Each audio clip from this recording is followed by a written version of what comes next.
Hi, hello, hey everyone, it's Priscilla again. So, people, it's another story time. So, today to talk about how I delivered. So, I delivered by C-section. I got a problem with my limbs. My limbs would pain and swell. They used to pain and really swell. So, I think it's called edema in pregnancy. I used to read about it, go to the hospital. I would manage it. I would tie my hands to sleep so that I could manage the pain. But then I got swollen, like my body got swollen towards 9 months, because I finished all the 40 weeks. So on my expected delivery date was 17th of May. So on the 17th, she saw me and I was really swollen, like swollen. I was looking different. She got scared in the night, so she looked at me, and then she told me, that was a Sunday, she told me, Priscilla, tomorrow we shall go to the hospital. I was like, okay, because that was my expected delivery date, so I didn't decline.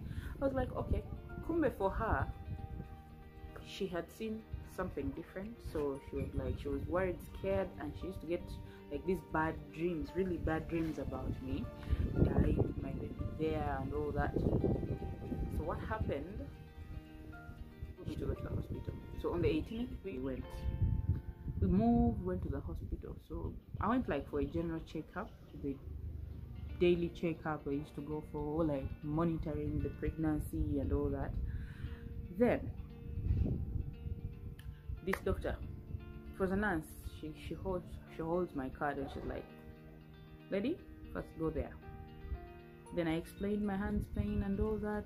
She was like, first hold, go there, sit. So I sat. They were like, you need to see a doctor. So seeing a doctor, I was like, fine. We stayed with my mom. But then in the corridor I heard them, they were as if murmuring, this lady is an emergency, she may need a C-section, and that is the last thing I really wanted on this one. I wanted to go through labor and all that pain and all that everything. I wanted to really go through labor and know how it is, and then push a baby and get that joy. So when I heard them rumor about a C-section, I went into depression. I was, no, I'm not going for a C-section. I refused. That was the 18th. So they were like, there was a doctor. The doctor was in the theater. So they were like, wait, when the doctor comes out of the theater, they'll come and check you and then have a final recommendation for you. I waited. Doctor came. The doctor looked at me, checked me, went through me and the card, and then was like, okay, ma'am, you're an emergency case. I think you need a C-section. There are these people. The doctor was calm, was of course cooling. It's called Dr. Isma. I thank him very much. He really took his time to explain to me, and because I was refusing. I think we left the hospital at around 7, because I went to the theater. Before I entered the first room where they changed, I told him, doctor, no, I'm going home. I'll wait for labor. He told me, madam, you're going to die because your case is an emergency. If you think I'm joking, go and get an ultrasound scan, pregnancy ultrasound scan, and see the status of your baby. First, you have a big baby. My baby was big, people. I gave birth to my baby when he was 4.8 kgs, nearly 5 kgs. Then we went, had a scan. The doctor directed us where we can go get that scan. Then when we went there, people, more issues. I don't know whether it was God trying to put these issues together so I can allow a C-scan and come out alive, kicking and then happy. I don't know, but we will go for a scan. They said my pressure, because the doctor checked my pressure was high. When we go for the scan, they told me the baby is extremely big, has this cord. The cord was around the neck.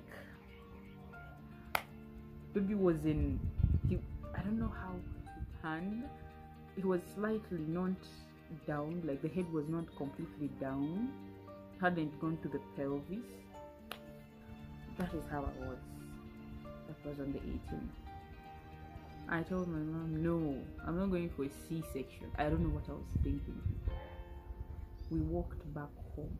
That was the greatest risk of life I've ever taken. We walked back home. It was actually, we reached home at around 8.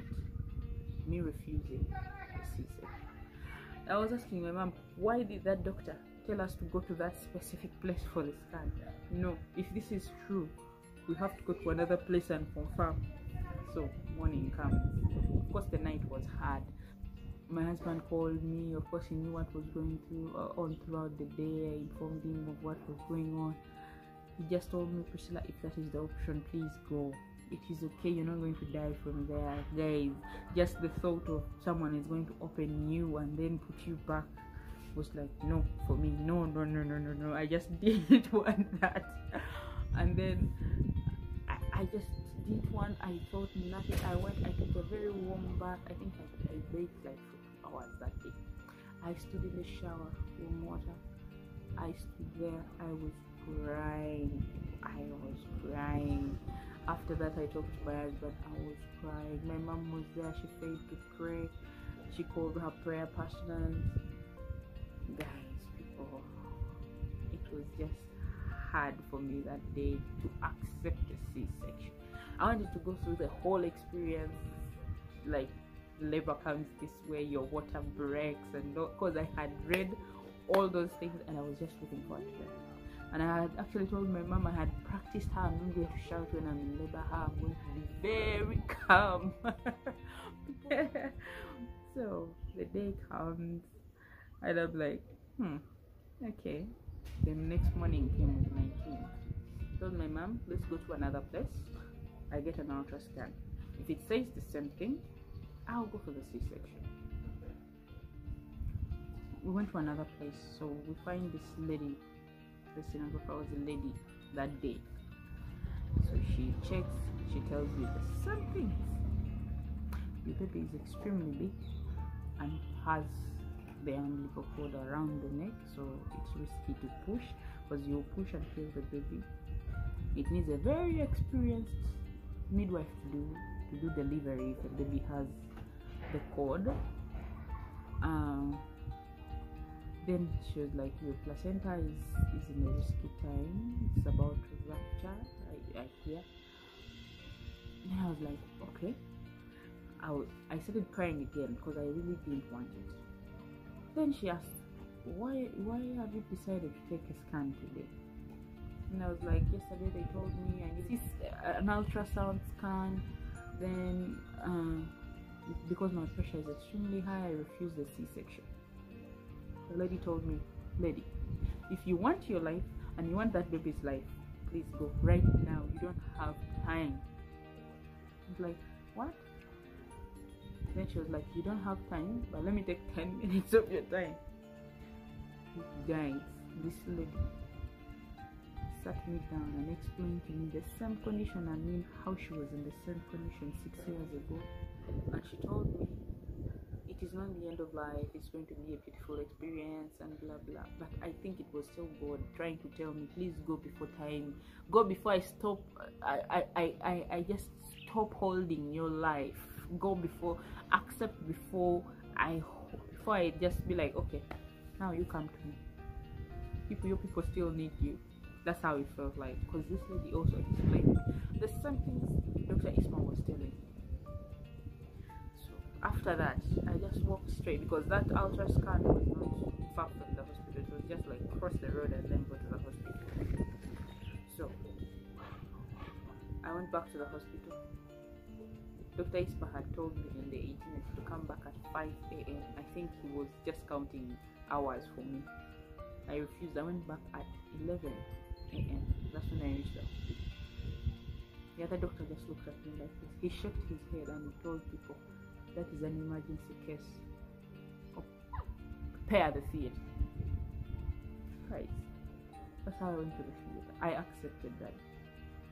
I accepted. I was with my mom.